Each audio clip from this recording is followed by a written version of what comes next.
Jeremiah, it's interesting, the articles that I've been reading, and I've been trying to separate out and try to get a good understanding, not only current but also historically, how important energy is to inflation. We have this all these people talking about, all the the excess money that came out of the government that poured in, and that was one of the reasons for inflationary factors.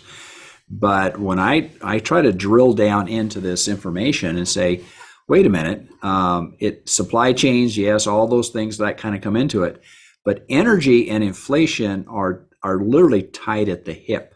Yep. And if we don't have abundant energy, we're going to have much more inflation down the road. Well, I'm excited to talk about this today because energy and inflation, historically, we'll talk about that, like you said, as well as looking forward. Like it's a big deal, and regardless of what we do with grocery store prices and things like that, energy is a massive driver. And again, the energy that we've been used to has been primarily fossil fuels. So I grew up, again, of course, oil prices back in the 70s and the early 80s. That drove massive inflation, but that was more of a political event that happened. And then you've got Reagan that came in and kind of threw away the regulations or reduced the regulations. And then we had excess demand. So we had decades of abundant energy. Now we have I'm going to say it's converging ideas. So environmental Yeah. is trying to shut down or reduce fossil fuels, right? Yeah, and the regulation's a big piece. Even historically, when regulation came off, there was massive swings of what those, and now we're, in essence, I think we're layering on regulation for energy, of saying we want to move away from some of these things to these others, and whether or not those others, some of the renewables, will be able to take on not just the current demand, but the future demand. I mean, you've said it before, but we're in an inflection point, and the way energy and inflation work together, it's had a relationship in the future, and it's in the past, and it's gonna have a continuing relationship into the future. You're listening to Randy Barkley. I'm Randy Barkley, and this is Jeremiah Lee, and we're with Tricord Advisors, and we're going to have a discussion today about the interdependence or the overlapping relationship between inflation and energy, and hopefully this is of some value to you, and it can be. Again, knowledge is really the root of everything in my life. I want to know more. And the more I know, I think the better choices that we make. And then we want to be able to make that also for yourself. The more knowledge you have, the better choices that you're going to make financially for yourself, as well as your family and the other people that are dependent upon you, right? Yeah. And as a lot of people know, Randy and I are both certified financial planners, so we do this type of stuff every day. I'm also a California licensed attorney, and we work together. We work at Tricord Advisors, and we walk clients through all sorts of things. And today, I'm excited about this conversation. We're just kind of talking about energy and inflation. And I think looking back has always helped me to look back. And I think we're both kind of history buffs to some extent of wanting to learn from that. But we kind of talked about earlier, but looking back, there's kind of been three big moments in the United States that we have had really large inflation, scary inflation. And the first one being 1946, just after World War II, all the factories had been making war things. And so everyone comes back, everyone had been conserving during the war. There had been savings, people had been working hard. So the war generation comes back and all these factories start getting retooled, and people want to buy, clothes washers and refrigerator type things, the things they had back in the 40s, but they just couldn't produce them fast enough. They didn't exist. And so you have this supply shock of people have money. Baby boomers came from. So you had household formations that was just massive. You got people that moved from the rural environment, agricultural, and they went off to war, and they came back and went, oh, there's another world out here. And a lot of them went back to college, went to school, got an education, they had a professional degree. And then you come back to the Levittown, that was it was in essence, it's mass production of individual housing. I think it started in Pennsylvania or New Jersey someplace, but it was cookie cutter. All these houses looked exactly the same. It was like manufacturing of individual homes, but they sold them faster than they could build them. Yeah. And of course you got to put stuff in them, right? You got to put furniture in them. You got to put appliances in it. You got to get a car if you're going back and forth to work. And there was such a massive demand during that period of time, inflation just went through the roof. Yep. And right before that period during the war, there'd been such regulation You Right. couldn't buy things. You had to conserve things. Everything was war related. Well, all that's coming off, and all these people are making these like you said, these life choices, and yeah, inflation went up and up and up and up and up. And the drivers of that, were food, were energy, which is a huge one, and then decontrol. And energy is part of the through line we're kind of talking a little bit today. Is back then, is fossil fuel related items. Gasoline for cars, natural gas for heating homes, and They had then abundance of coal for power plants to provide electricity and things like that. Yeah. So we kind of progress forward. So you have this moment where it comes forward. Then you roll forward through the 50s and 60s.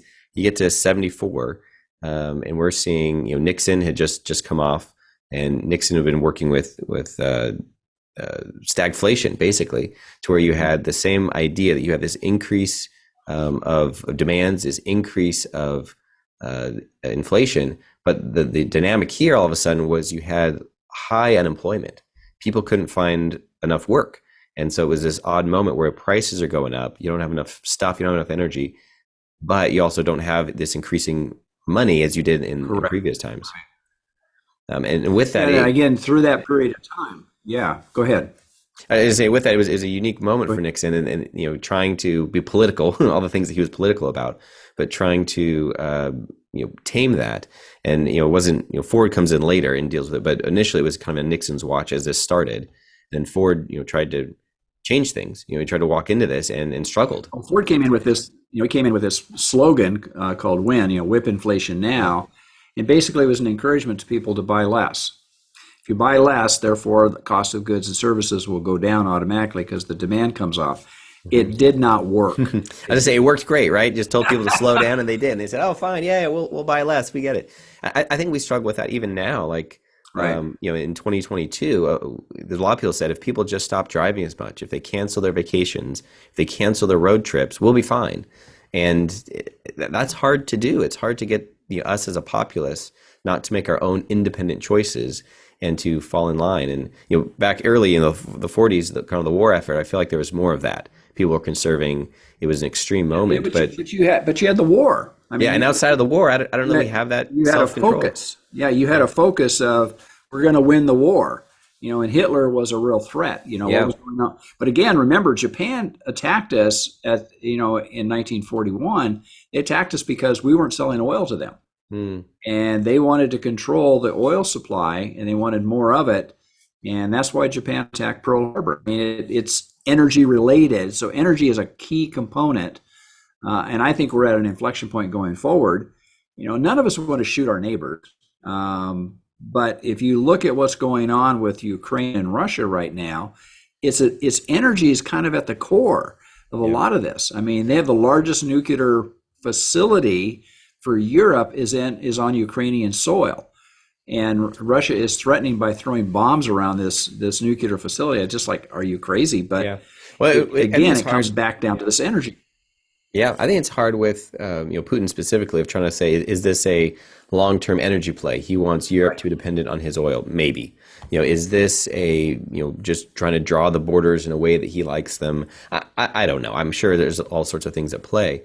But to your comment, it's neighbors. I mean, I remember in 2020 here, the toilet paper thing. People getting fistfights over toilet paper. It was ridiculous. Yeah, you saw YouTube, where people literally were pulling the toilet paper out of each other's hands and about ready to go to war over packaged toilet paper, for crying out loud. People lost their minds. Unreal. People did lose their minds. And with that, I think that's that, like you said, that feeling of scarcity, I think pushes people and countries to make choices that are not, they go to war, they go to war for these things. That is a choice that doesn't seem friendly or useful in the long term, but that idea of scarcity. So we just talked about 74, and then we kind of move forward a little bit to 79. So I don't think we said the numbers, but in the 1940s, we had about 18% inflation. It got up to about 18%. Yeah, and of course, historically, I can remember that. I mean, it still it imprinted my understanding of what inflation, how bad it can get.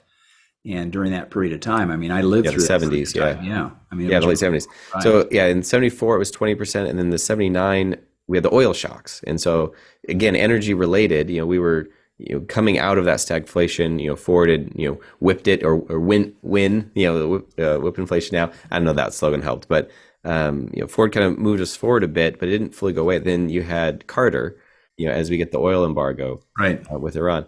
And this is, I think, where we talked before. You have all sorts of memories. My parents have memories of waiting in lines for supply. And we actually talked to a client just the other day that he is saying he drove a oil tanker truck during this period. And he said as he's going down the road, he would get a line of cars behind him. Following him. And he would go to pull into the station. They have to move cars out of the way. That attendants would come out because there's just a jam. And then as he gets in, he has a line of 20, 30 cars following him, now trying to get to that station. And he's just going to pump whatever gas he has into the station. And that was the queuing up for it. So the prices were, my understanding, they were fixed in the sense that they just didn't let them run free, but the supply was rationed. And so based on your license plates, or I'm sure they did different things different places, but you can only get so much. And with that, it was an energy driven inflation. Yeah, and I think we're coming back to our key thesis here, and is that energy and inflation are tied. They're somehow tied together, and with that commonality that they have, we're at an inflection point historically. I think that there is going to be a lot of development. There already is. I'll center back on nuclear. Nuclear is one of the key energy providers that, if it's done right, and if there's a few developments as far as the safety of it, it could create on-demand energy for the users for just an incredible amount of time. And it's very, very clean. And it could be extremely cheap if it's structured over time. Yeah, and I think as we dive into the different ways of energy for it, I think just a good context that you and I have talked about was to say, we understand the world's need for energy now. Today, 2022, there's a certain amount of energy we use, and a lot of it's electricity. But as we look forward, 2030, 2040, 2050, there's a number of futuristic articles that we've read that they don't just talk about, okay, I need to charge my iPhone. It's your vehicle. We're moving electric. There's a number of suburbs that are being built now that don't have natural gas. No natural gas in it, all electric, right? To me, that's crazy. That you wouldn't even have the option for your stove and or your heating. A lot of people through the Midwest, natural gas is such a normal part of boilers and heating homes and hot water heaters. But to say we're moving electrical, just think of. I think of my home. All the electronics I already have. If my heater and my stove become electric, and then my vehicles become electric, right? That's more than doubling my bill, I imagine. That's a large consumption. Well, again, it's going to drive you into solar cells and battery and storage. Batteries, solar panels, all those aspects that come into it. Yeah. So as we look forward, I think an important thing as we look at inflation and energy, if we don't, as a world even, but also as a country, if we don't find ways to expand not just how clean our energy is, but expand our capacities and our infrastructures for energy, we're going to get 20, 30 years down the road, and I see our demands just ballooning. They're just going to get more and more and more. Right. And so with that, what we've talked about is what do you do? If we have no greater supplies, inflation for energy will just continue. Right. But all these moments here is if we can increase the supplies, if we have other technologies that will help us take steps forward, there could be a surplus. There could be great moments. And I agree with you. I think there's, we have the fossil fuels currently. We have natural gas plants, we have coal plants. And I think what our world is moving into is solar panels, batteries, wind harvesting, offshore. What America doesn't have, and I think what you've read a number of articles on, is the nuclear piece. Yeah. And there's a lot of countries around the world that are not following America's dictates. France, for example, is a prime example. So this whole thing with Russia and Ukraine, the cost to flip a switch in Paris is dramatically less than the cost to flip a switch in Berlin. So Germany made a decision to get rid of their nuclear and became more dependent on the natural gas lines, the supply coming out of Russia. Now all of a sudden they're finding that's putting them in a very precarious situation. And their cost of energy, Putin is even talking about shutting off the supply. They shut it down for maintenance, and it causes absolute chaos. But France, now not recognizing that they were going to have this conflict with Russia, but they just said, no, we want to become more independent. And I guess you wouldn't think of France being that progressive, in their thinking, but they really have become. Yeah. India is also building a lot of nuclear. They want to become more independent. They want to become less dependent on exports, imports of oil and such as that. China is also building a lot of nuclear. Yeah. The United States we really have fallen behind. Yeah, and I wonder, the reasons for that. I have some thoughts, but I think my initial thought is fear-based. To say, I wonder how many people are fearful that either a plant will explode.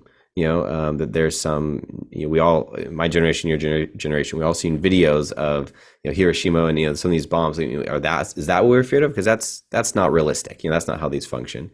Is it the Chernobyl or 3 Mile Island, kind of the quote unquote meltdowns that we've had? That's probably a big part of it. I think there was a generation who saw Chernobyl and saw the deaths of that. But we were just talking about 3 Mile Island. The impacts of that were different. That things were shut down. There wasn't the types of deaths and mass fallout and all that. There wasn't a radioactive release like what you had in Chernobyl. Yeah. And you got to understand, there's over 400 nuclear reactors worldwide. And if you look at the number of people that have died from a nuclear reaction or accident or something like that, has been very insignificant as you compare to people that have died from fossil fuel use, like coal. I mean, I can remember reading historical stories, and they're talking about the smog in London, and this is the 1800s, that people were dying because there was an inversion layer. And we're not talking about the last 10 years. We're talking about over 100 years ago. Mm-hmm. And the coal was killing people because the inversion layer was keeping the smog down, so people couldn't get relief from it. Yeah, can get some fresh air. So that wasn't just something that happened recently. That's been something that's been going on for a long time. Yeah. Yeah, and I wonder with the nuclear, so there's the fear of things breaking. I think there's a fear of attack, but one of the things you and I were talking about is a lot of the plants in the U.S. are old. They're not current technology. And I think of, I don't know when the last plant was built, probably in the 80s or 70s sometime. But I think of, you think of a cell phone or a computer from the 70s and 80s. We are so massively beyond what, and of course those plants have had updates along the way, but how they would design and how they would build and how they would manage a nuclear plant today, it is quite different than what they would have built 70, 80 in the 70s and the 80s. And France is probably a leader in that, saying what are the modern safety protocols, what's the ability to manage it. And the other part with nuclear is the waste. And I think that in my mind is still a question. What do you do with nuclear waste? There's, people sequester it, they have other uses for it. And I think our technology is still developing there. What do you use with this? The encouragement to the people, between you and I and the people that are listening to us, there is a lot of development. I think the language regarding scarcity and fear are become the predominant voice. And it's like the people who don't want to fly because they're fearful of a plane falling out of the sky. It makes no logical sense because your emotions and your knowledge don't oftentimes fit together. But the voices that are heard the loudest are the people that have the highest fear level. And we need, as a country, candidly, we need to elect officials and we need to have a proactive energy policy. And there's a lot of things, not only from nuclear, but also hydrogen. There's a lot of development still can be developed within solar and batteries and, wind energy and, all these other things. But this is an ongoing issue and has been from civilization, particularly the last 100, 200 years. And I don't think that we're in a different spot than what we were 100 years ago or even 200 years ago. Well, yeah, one of the comments, I think you made this the other day of, Columbus, when he was, back, 1492, right? Is that the 1492? That's the rhyme. But you made a comment that Europe was running out of trees to build ships. They're running out of mast. They're running out of lumber. And part of this exploration, when they found the New World, it was, they found Virginia and Maryland, and they found all these trees. Full of trees. And it was a whole new ability to develop. But I think back to what that meant for them, trading in England and Portugal and Spain and France, to say if we can't build ships, if we don't have enough of this type of growth, we're going to grind to a halt. I think there's a similar sentiment that if we don't have sufficient energy, we're going to grind to a halt. And our world is becoming more and more energy, through electronics and vehicles, we're energy dependent in essence. But I think the part that's meaningful to me is thinking through right now, you said politically, we have, I say political leaders who are saying don't. And the fight becomes, yes, drill, no, don't drill, do it clean. And my take, I mean, whatever my opinion's worth, is kind of we need all of it to move together with our supply. I mean, if we push ourselves because of regulation Correct. or desires into a scarcity, we're going to have some major issues, not just domestically, but worldwide. People going to war over energy worldwide to say we need more. Whereas if we can say, yes, we agree that being clean to the planet is ideal. We agree all these things. But until solar and other things can take over, I mean, I'm sure there's political process of say why we do one or the other. But I think our politics need to have a long-term view to say in the next 20, 30 years, this is where we're headed. We're going to have a massive need for energy. And so I anticipate we need nuclear, we need Right. wind, we need solar. And until those are up and online, we probably also need natural gas and coal and all those things to make that transition. And I don't know what that transition looks like. We may get here 20 years down the road and we just need all of it. Like whatever we have that produces energy, we need it potentially, of what we're doing. And that kind of sustainability for the future. I mean, we have to use our energy right, and we have to plan for the future. And I think that's a huge takeaway. And the articles that you and I are reading are talking, I mean, a lot of this is very futuristic, but it's not so far out. It's not like Jules Verne talking about a moonshot in 100 years. We're talking about in the next 5 to 10 years, there's going to be some major breakthroughs in development. This language of scarcity is what I'm really having difficulty with, because I don't think we live in a world of scarcity. I think we live in a world of abundance, but it's how we utilize the resources that we have and allow science and research and development to develop an outcome, and also get support from the government, not obstruction from the government, to accomplish the overall goals. If you want to know more, you can go to our website. It's retirementunlimited.com, or you can give our office a call. It's 951-684-7011.